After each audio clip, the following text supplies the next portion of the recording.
Hello, we're on to chapter 2. And in chapter 2, we extend the conversation about the impact of the environment on the firm's operations by looking at some important concepts: business ethics and corporate social responsibility. Now, I'm not certain if you've heard those terms before, but obviously both those terms are in vogue now in businesses. You hear often about businesses doing things that are seen as good for society, perhaps giving charitable donations, promoting environmental consciousness and protection through their efforts, as well as helping those in society to gain education or to even help eradicate poverty and things of that nature. So these concepts are definitely not new, and they're also definitely very popular. Your book does a good job of discussing both concepts as well as differentiating both concepts. It discusses business ethics from the perspective of morality and argues it's much more about the personal or individual and team-based decisions that are made in organizations with respect to specific contexts. Compare or contrast that to corporate social responsibility, which is a much more broader conversation as of the business's obligations and responsibilities to the wider society that it happens to exist or operating. So I want to focus my attention in this lecturette on corporate social responsibility, this idea that firms should give back to society. And again, this is not a new topic or a new conversation. It's one that we've been having, especially in the United States, for many years. And of course, because more and more firms are getting involved in corporate social responsibility and actually using corporate social responsibility or CSR as a way to distinguish and differentiate themselves from their competition, it's been getting a lot of press, it's been getting a lot of attention. I think it's important for us, though, to ask the questions of corporate social responsibility. And these questions first refer to why. Why should firms actually go above and beyond just simply maximizing their profitability, which we saw in chapter 1, at the very beginning of chapter 1, as being the pivotal or principal responsibility of the organization to maximize their shareholder interest, their shareholder wealth?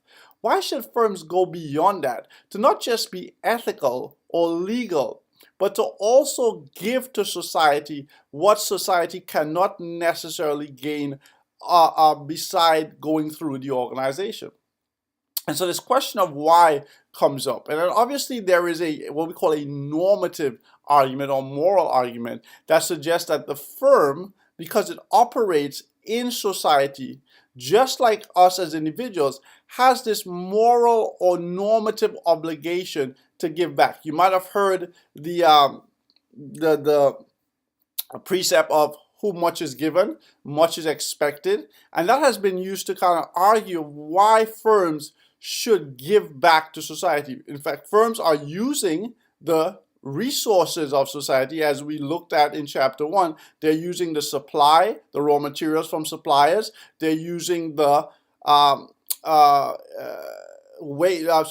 labor of employees. They are using the financial capital of owners, and they're also giving back to society or putting output into society when they sell goods and services to customers. So this interaction with society almost requires the organization to promote value in society and just not simply consider themselves when they are operating. And of course, this idea of corporate social responsibility and even business ethics has a direct relationship to stakeholder management, which we looked at in chapter 1. But within that chapter, if you notice, there were a couple of times where the book mentioned that not only was social responsibility necessary or advised from a moral perspective, hey, we should do this because it's the right thing to do, but it also suggests that there is some significant financial or profitable reason or rationale for the business to engage in corporate social responsibility. And where does that rationale come from? Well, again, it goes back to our discussion on stakeholder management. Think about it this way. As an employee, when you're looking for an organization to work with, would you rather work for one that is seen or perceived as a good guy, or one that is seen as being morally questionable, suspicious, or one that does not consider or care about society in general, whether that be people, whether that be the environment or the planet? Would you rather work for a good corporate citizen, or would you rather work for an organization that is questionable in terms of its social efforts? And research has indicated that most people, or people that that have been surveyed or looked at, really want to work for the good guy. Okay, so again, there's a benefit there that the firm derives from social responsibility in terms of its ability to attract, recruit, train, and retain qualified and quality employees. The same can be said for suppliers, right? Suppliers want to work with organizations that promote social responsibility, that are ethical, because again, that relationships helps them to to have trust, but also to be aligned with specific missions, specific interests that the suppliers may have. Again, they want to work with the good guy. Consumers, we've seen a lot of marketing around environmental consciousness, social consciousness. Firms are very quick to label themselves as green, as being socially responsible. You see in many commercials, right? If you look at Starbucks, Starbucks will say, hey, we're using recyclable products. We have this fair trade agreement with planters. All of those things are being done in an effort to demonstrate that the firm cares about society. But let me ask you this question. If the reason I am being socially responsible, if the reason that I'm trying to give to society is because I believe by giving to society, I am going to get something in return, is that really being socially responsible? Is my motivation to help society, or essentially to use social responsibility as a means to fulfilling my end? And is that an important distinction? Because think about it this way, right? If I am an organization and a firm is giving me a donation, right? Do I really care if that firm's giving me that donation because they honestly are concerned with my well-being? Or they're giving me that donation because then they can turn around and market themselves as being socially astute or socially responsible. At the end of the day, I still get the donation. So this question of why the firm is engaging in social responsibility may not be that important at all. However, when we start considering the implications of the why to some other questions, we might start seeing the importance of asking or questioning the motivation of social responsibility. Because if it's all about what I can gain from my social intervention, then that also has implications for who I am going to be socially responsible to. Okay? Who am I going to have, or who am I going to consider when I am being socially responsible? Again, it goes back to our consideration of stakeholder management. Who are the important stakeholders that are going to matter to me when it comes to my financial performance?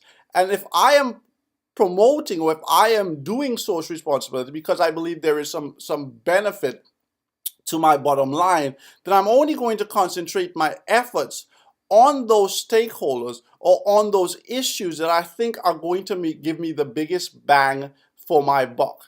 So whereas I might consider, cleaning up the environment or providing quality products for my consumers, because I recognize if I do provide quality products to my consumers, they are more likely to be happy, they're more likely to be content, and then they're going to purchase and keep purchasing from me. Okay, so I'm more likely to concentrate my efforts of social responsibility on them than I am maybe on a people or community in an area, right, that need my help, perhaps in terms of reducing illiteracy or helping to alleviate poverty. But by doing that, I really don't get any benefit to my financial bottom line. Okay, I don't get any significant or I don't see any significant profitability coming from that, and so I might ignore to some extent the interests of those who really need me in society, to promote the interests of those that I believe can give me some financial benefit.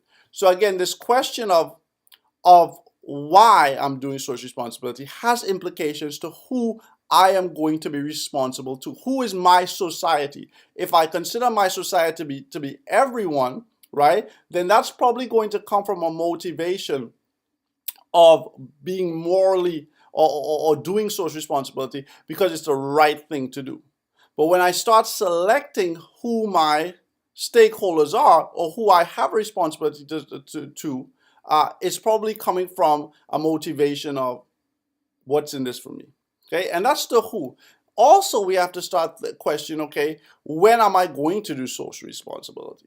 Again, if I believe there is some type of benefit to be derived from this to my bottom line, then I'm going to likely do social responsibility because I think there is something to gain. If I don't believe there is something to gain, then I may forestall or I may not do social responsibility because, again, I don't see any real benefit from this. And then thirdly, how I do social responsibility is important. And it again has implications to the why. If I believe my social responsibility is going to lead to increased financial performance, right? I am going to do as much as necessary to benefit from that social responsibility. I'm not going to go above that because to go above that is not going to give me any type of financial advantage. And so I'm going to limit my social responsibility to the extent to which I can benefit from that. Anything above that, I'm not going to likely want to engage in because I am not going to see any type of financial gain from that. And so it's going to somewhat limit or place boundaries on my level of social responsibility. Again, if my motivation is to gain some kind of financial benefit or financial gain. And so I think it's important for you as students to really consider this question of the business case of social responsibility and whether this business case or the belief that by doing good I can achieve some type of financial success should really be the motive for being socially responsible. Okay? You might suggest, well, it shouldn't be. If businesses are only concerned with themselves and are therefore using social responsibility to benefit themselves, then it isn't really social responsibility. But you have to consider that the firm does not only have responsibility to suppliers, to employees, to customers, to general society and governments, but the firm also has a responsibility to its stockholders. And so whatever types of decisions or whatever types of social responsibility the firm chooses to engage in has to consider the financial implications, because again, the business is there to maximize shareholder interest. This is a responsibility that the firm accepted when it began its operations. And so for the firm to ignore the financial implications of its actions in social responsibility can be argued to be socially irresponsible. And in fact, I would advise you to go and read about this guy,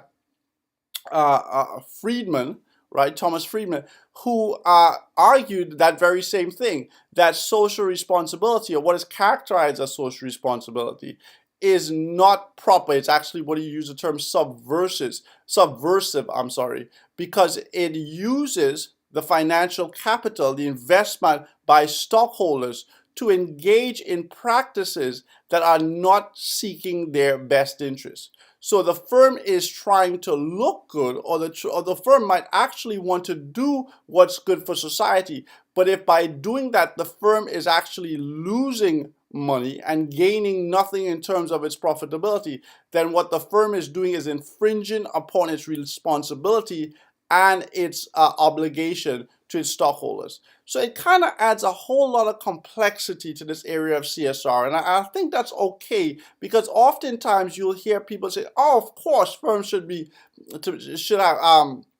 act responsibly to society. Of course, firms should do whatever is necessary to promote the social good." But we have to accept that that will come at a price. it comes at a cost. And if the firm is not or is not achieving some type of return for that cost, then the firm in essence is losing, and society isn't benefiting, because if the firm goes out of business, if the firm puts itself at a significant disadvantage, then what we're left with is loss of jobs, loss of products, right? Customers who are unhappy because of loss of options.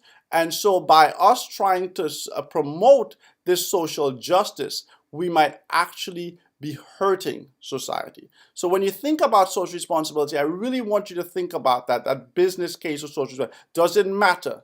Okay, does the motivation to go after or to do social responsibility for its financial implications, does that actually impinge upon the social responsibility?